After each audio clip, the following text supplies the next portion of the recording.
E estamos de volta com mais um resumo de Reis, a Emboscada. Hoje trago para vocês tudo o que aconteceu no capítulo 17. Mas antes, já acelera o like aí pra gente. E se você é novo por aqui, já se inscreve no canal e fique por dentro de todos os resumos. Feito isso, vem comigo até o final do vídeo e bora pro resumo. O início do capítulo se dá com Asa perguntando a Maaka quem é ela. Ela, um pouco confusa, pergunta como assim ela foi buscá-lo. Enquanto Maaka fala, Geofonias a chama num canto. Pergunta se ele caiu. Ela diz que sim, que bateu a cabeça, foi tudo muito rápido. Geofonias diz que esse esquecimento é bem possível estar relacionado à pancada na cabeça. Talvez ele volte a se lembrar de tudo, talvez não. A rainha fica alarmada e diz que Geofonias precisa fazer alguma coisa. Ele promete fazer tudo o que estiver ao seu alcance, mas ele dá uma ideia a Maaka. Diz que ela deve aproveitar e usar essa situação ao seu favor.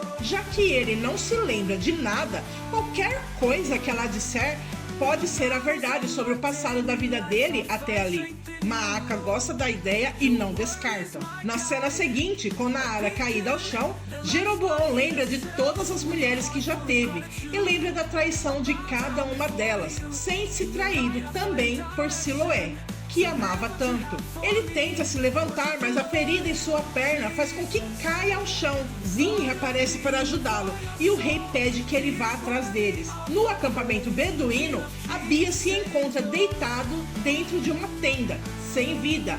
Beni pergunta, e agora, o que fazer? Enquanto todos olham para Jeús, ele diz, eu nunca pensei que chegaria a tanto. Foi tudo um mal entendido. Não era o que eu queria, mas foi o que eu precisei fazer. Era ele ou eu. Beni se preocupa como explicar isso para Maaka e o povo. Jeús volta a dizer, Deus sabe que eu tentei, nós todos tentamos. O que fizemos, tivemos que fazer. No palácio, Maaka ainda está com Asa. Ela beija e acaricia o filho, enquanto ele dorme. Quando ela sai, Asa mostra se está fingindo dormir. Ele não quer falar com a rainha mãe. E só dando uma pausa nesse resumo, gente, foi nessa cena que eu desconfiei. A perda de memória dele é fingimento, com certeza. Voltando para o nosso resumo, ainda no acampamento beduíno, Jeús continua a falar com todos. Ele diz que não se sabe o que é capaz até o dia em que sua sobrevivência depende daquilo que nunca imaginou fazer. Nesse momento, Semaia chega, cumprimenta sua mulher e a todos. Então, quando vê o corpo, pergunta de quem é. Quando Beni diz ser do rei, ele olha para Jeús e pergunta, como isso é possível? Jeús diz que não sabe nem por onde começar, e Azarias explica. Quando Azarias diz que Jeús teve que se defender sem escolha, Semaías olha para Jeús e diz que acredita nele, e que não seria capaz disso se não tivesse sido forçado pela situação. Jeús, então ele chora nos ombros de Semaías. Na cena seguinte, Anani ferido, Joela o ajuda. Anani começa a pensar nos sonhos que teve com Joela. Quando ele volta a si, diz a ela que não acha conveniente ficarem sozinhos, pois ele é solteiro, ela é solteira, então podem, e ela interrompe dizendo, podemos o quê? Só estou cuidando de você. Quando ele fala que é melhor pedir para Malha ir para lá, ela desiste, pois ela não aguenta mais e pede que ele esqueça que ela exista. Quando ele tenta se levantar para ir atrás dela, ele sente dor e ela volta atrás preocupada com ele. Ele olha para Joela, pergunta como que ele faz para esquecê-la, se ela não sai da cabeça dele, dos sonhos dele. Diz ainda que está ficando louco e que ela o enlouquece. Ela pergunta se é porque ele precisa resolver o que sente por ela. Ele fica sem saber o que dizer e ela pergunta o porquê. Ele não reconhece que, na verdade, no fundo, ele a quer, que já deveria ter se casado com ela. Ele ri, debochando um pouco dela, perguntando se por acaso isso é um pedido de casamento. Ela fica brava e sai, mas ele vai atrás dela. E quando se levanta, diz que aceita, deixando ela um tanto confusa. Mas ele se aproxima dela e diz que era para ela ter sido só dele, e pergunta, como pode? Depois de todo esse tempo, eu continuo sendo só seu. Então, ele pede que ela o beije. e ela beija. Na tenda com Jeús e os outros, eles discutem o que fazer com Abias, que ele precisa ser levado de volta para Jerusalém. Semaías diz que Jeús precisa de uma defesa, algo para que saibam o que realmente aconteceu ali. Jeús pega os papiros que escreveu, relatando tudo, e diz a Semaías que não quer que essa parte da história seja registrada no livro dos reis, mas ele quer que esses papiros cheguem até as mãos de Asa. No palácio, na sala do trono, o rei Menelik é anunciado e recebido por Maaca. Diz que é um prazer recebê-lo em Jerusalém e apresenta a ele os filhos. Maaca diz que o rei lembra muito a mãe dele, que espera que ele goste de lá, tanto quanto a mãe gostava. Ele diz que realmente a mãe gostava de lá, sempre falou muito bem de lá.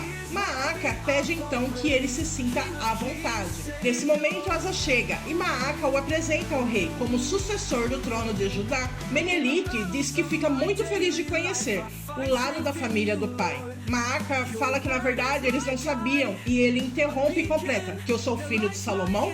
Ele também diz que não sabia e que sua mãe só revelou isso no dia de sua morte. Na cena seguinte, Onri e os outros chegam à casa de Azal, Siloé chorando e lamentando a perda da mãe.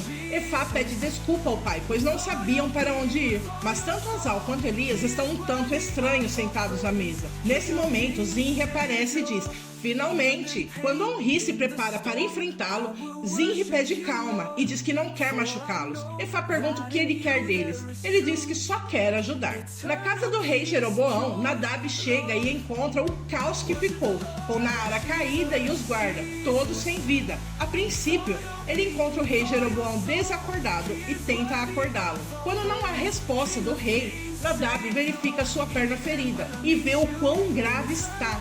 Nesse momento, ele ouve o pai dizer: o que você pensa que está fazendo? De volta com Onri, eles estão tramando um plano que Onri diz ser arriscado, mas Zinri diz que garante a eles total proteção. Tibri então pergunta: proteção até quando? Não se esqueçam que o rei Jeroboão vai... E Zinri o interrompe dizendo: vai ter o que merece, fazendo todos assim olhar para ele. Em Jerusalém, enquanto Maaca mostra todo o palácio para Menelik e orgulha-se do lugar, uma notícia sobre o rei chega. Raquel chega com os beduínos e entra pelos portões de Jerusalém com o corpo de Abias. Maaca chega e chora desesperada diante do filho sem vida. Todos ao redor olham e ficam chocados, e Maaca continua a lamentar a perda do filho.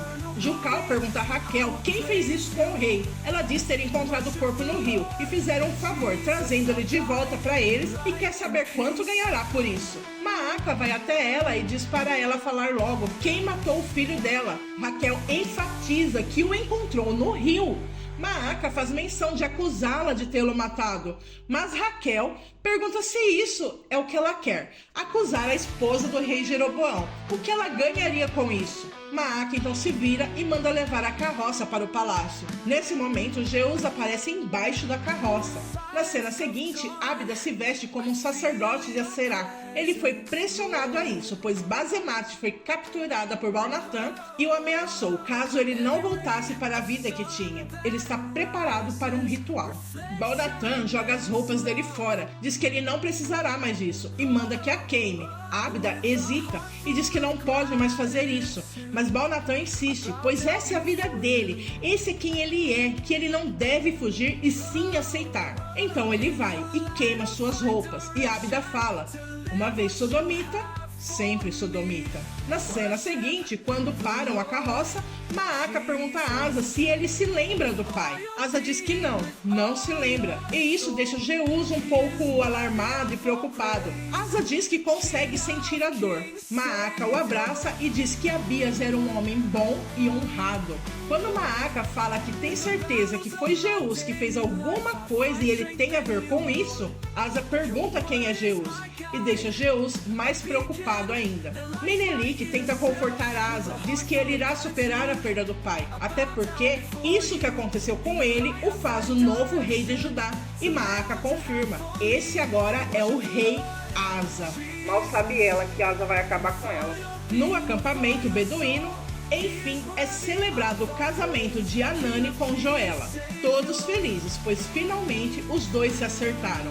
Semaías é quem oficializou a união e os declara marido e mulher, enquanto todos celebram, uma tocha é acesa e jogada aos pés da barraca, fazendo assim tudo pegar fogo, deixando todos alarmados.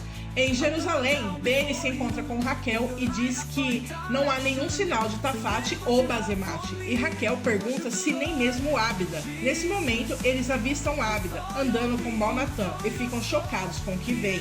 No palácio, no quarto de Ana, Jeús entra e Ana vai até ele. O abraça e pergunta o que ele está fazendo ali. Jeús diz que foi lá para buscá-la, foi tirá-la de lá. E pede que ela troque de roupa, se disfarce, pois eles não têm muito tempo.